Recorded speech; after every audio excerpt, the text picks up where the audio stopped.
दोस्तों, आज के इस लेक्चर में हम लोग फेमस पर्सन के जो क्रेमेटोरियम या फिर समाधि स्थल है, इनको बहुत ही आसानी से और बहुत ही जल्दी याद करेंगे।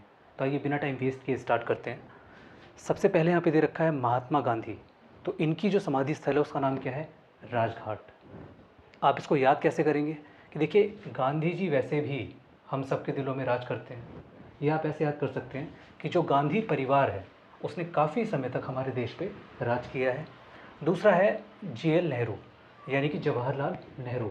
तो देखिए, जवाहरलाल नेहरू की बेटी थी इंदिरा गांधी और इनके दो बच्चे थे, राजीव गांधी और संजय गांधी। तो हम इनको एक साथ देखते हैं। तो देखिए, जवाहरलाल नेहरू ने ही बात की थी हिंदी चीनी भाई भाई, ये लड़ाई को हमेशा अवॉइड करते थे। तो एक तरह से जो आदमी लड़ाई को अवॉइड करता है तो यानी कि वो शांति की बातें करता है। तो इनकी जो समाधि स्थल है उसका नाम क्या है? शांतिवन।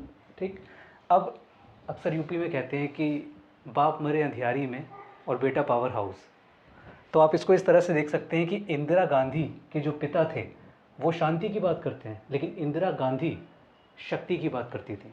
एक टाइम था कि इनसे बात करने के लिए जो US के प्रेसिडेंट या और देशों के जो प्रमुख होते थे वो डरते थे। तो इंदिरा गांधी कहीं ना कहीं शक्ति का पर्याय थी। तो इनकी जो समाधि स्थल है उसका नाम भी क्या होगा? शक्ति स्थल। अब इनके दो बच्चे थे, जो एक इनके ऊपर गया था और जो दूसरा बच्चा था वो अपने नाना के ऊपर गया था। तो देखिए, राजीव गांधी की जो समाधि स्थल है उसका नाम है वीर भूमि। तो जो महिला शक्तिशाली है उसका बेटा कहीं ना कहीं वीर तो हो गई, इजली याद हो जाएगा। और संजय गांधी जो थे वो अपने नाना के ऊपर गए थे, तो इनका भी शांतिवन है और जवाहरलाल नेहरू का भी शांतिवन है। आगे देखते हैं, लाल बहादुर शास्त्री, इनका है विजय घाट। तो इसको याद कैसे करेंगे कि देखिए, जो बहादुर आदमी होता है वो हमेशा विजयी होता है। या दूसरा आप इसको ऐसे भी याद कर सकते हैं कि लाल बहादुर शास्त्री नेशनल एकेडमी यानी कि लबासना, ये आपकी मसूरी में है। और जो बच्चे UPSC क्वालिफाई करते हैं उनकी ट्रेनिंग वहाँ पे होती है। तो भाई, लबासना में ही हर किसी का सपना है कि विजय प्राप्त करके वहाँ पे ट्रेनिंग करे। तो आपको एक और एडिशनल फैक्ट भी याद हो गया। देखिए, नेक्स्ट है मोरारजी देसाई, इनका है अभय घाट। तो देखिए, मोरारजी में ऐसा लग रहा है ऐसे मरने की बात आ रही हो। तो भाई, जो व्यक्ति अभय होता है यानी कि जिसको भय नहीं होता, तो उसको मरने का भी डर नहीं होता। तो मोरारजी अभय घाट ईजिली हम याद कर लेंगे। अब देखिए, यहाँ पे लिखा हुआ है कि ये अभय घाट कहाँ पे? अहमदाबाद।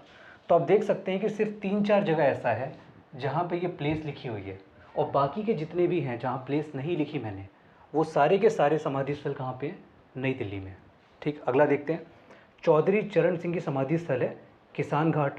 तो देखिए, वैसे भी जो किसान आदमी होता है वो हमारे लिए इतना कुछ करता है कि हमें हमेशा उसके चरण छूने चाहिए, एक तरह से धन्यवाद देना चाहिए। आगे देखते हैं, KR नारायणन, इनका है उदय भूमि। तो देखिए, इसको हम नारायण से याद करेंगे। नारायण किसका नाम है? भगवान विष्णु का। और उदय लेना मतलब क्या होता है? एक तरह से अवतार लेना। तो आपको पता होगा कि भगवान विष्णु यानी जितने भी देवी देवता हैं सबसे ज़्यादा अवतार इन्होंने ही लिए हैं। तो नारायण और उदय यानी कि अवतार आपको ऐसे याद हो जाएगा। नेक्स्ट देखते हैं, डॉक्टर राजेंद्र प्रसाद, इनकी जो समाधि स्थल है उसका नाम है महाप्रयाण घाट। तो देखिए, यहाँ पे आप याद रखिएगा डॉक्टर, तो डॉक्टर ही आपके क्या बचाता है? प्राण। तो आपको ये ईजिली याद हो जाएगा, महाप्रयाण घाट। और ये कहाँ पे है? पटना में। इंपॉर्टेंट याद रखिएगा। नेक्स्ट है आपका गुलजारी लाल नंदा, इनकी जो समाधि स्थल है वो है नारायण घाट, और ये कहाँ पे है? अहमदाबाद। अब इसको हम याद कैसे रखेंगे? तो देखिए, नारायण भी किसका नाम है? भगवान विष्णु का, और इन्हीं का एक अवतार थे कृष्ण भगवान। और उनके जो पिता थे उनको नंद बाबा कहते थे और कृष्ण भगवान को नंदलाल। तो आप इजली याद कर सकते हैं कि नंदलाल है ना, कहाँ पे? नारायण घाट। ठीक। नेक्स्ट देखते हैं, जगजीवन राम, इनकी समाधि स्थल है समता स्थल। तो देखिए, राम भगवान ने हमेशा अपने जीवन में समानता की ही बात की है, तो ये बहुत ही ईजिली आपको याद हो जाएगा। नेक्स्ट, भीमराव अंबेडकर, हमारे फाउंडिंग फादर है कॉन्स्टिट्यूशन के, फादर ऑफ कॉन्स्टिट्यूशन भी कहते हैं इनको। इनकी समाधि स्थल है चैत्य भूमि, ये है मुंबई में, दादर एक जगह है मुंबई में, वहाँ पे इनकी समाधि स्थल है। इसको कहते हैं चैत्य भूमि। तो ये चैत्य, स्तूप, विहार, ये सब हम बौद्ध धर्म में पढ़ते हैं, और इन्होंने अपने जीवन में बौद्ध धर्म को अपनाया था। तो चैत्य भूमि इसलिए हम आराम से इसको कोरिलेट कर सकते हैं। और वैसे भी चैत्य मतलब वो कौन सा स्थान होता है जहाँ पे किसी की डेथ के बाद उसको, जहाँ पे उसकी जो मतलब जो उसकी चीज़ें बची होती हैं जलाने के बाद उसको जहाँ पे दफनाया जाता है उसको हम कहते हैं चैत्य भूमि।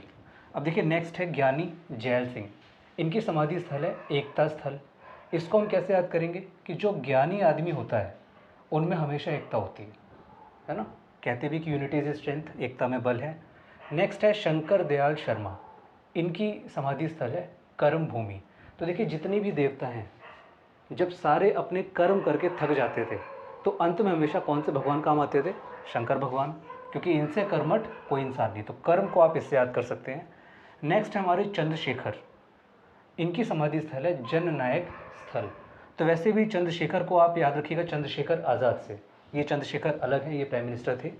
चंद्रशेखर आज़ाद जो थे वो वास्तव में ही उस टाइम पे जनता के नायक थे। तो जननायक ईजिली याद हो जाएगा। नेक्स्ट है AB वाजपेयी यानी कि अटल बिहारी वाजपेयी। इनकी समाधि स्थल है सदैव अटल। तो यहाँ अटल आ रहा है और अटल तो आपको ईजिली याद हो जाएगा। PV नरसिम्हा देश के प्रधानमंत्री थे। इनकी भी समाधि स्थल है PV घाट। तो ये PV का मतलब इसी से है। फिर है आपका IK गुजराल। IK गुजराल जो है इनकी समाधि स्थल का नाम है स्मृति स्थल। इसको हम कैसे याद करेंगे कि देखिए स्मृति मतलब क्या होता है? यादें। और गुजराल से ऐसा लग रहा है जैसे गुजरी, तो गुजरी हुई यादें। तो जो गुजरी हुई यादें होती हैं यानी स्मृतियाँ होती हैं वो अक्सर हमें याद आ जाती हैं। फिर देखिए नेक्स्ट है आपका कृष्णकांत। तो कृष्णकांत जो हैं इनकी जो समाधि स्थल है वो है निगम बोध घाट। तो देखिए निगम बोध घाट जो है एक जगह है दिल्ली में, एक और जगह है। वहाँ पे क्या है कि जो डेड बॉडीज़ होती हैं तो वहाँ उनको जलाया जाता है।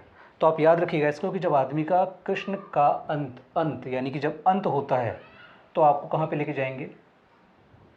डेड बॉडी जब आप हो गए तो फिर कहाँ पे लेके जाएंगे आपको? जलाने के लिए, तो निगम बोध घाट। फिर उसके बाद है आपका देवीलाल। इनकी समाधि स्थल है संघर्ष स्थल।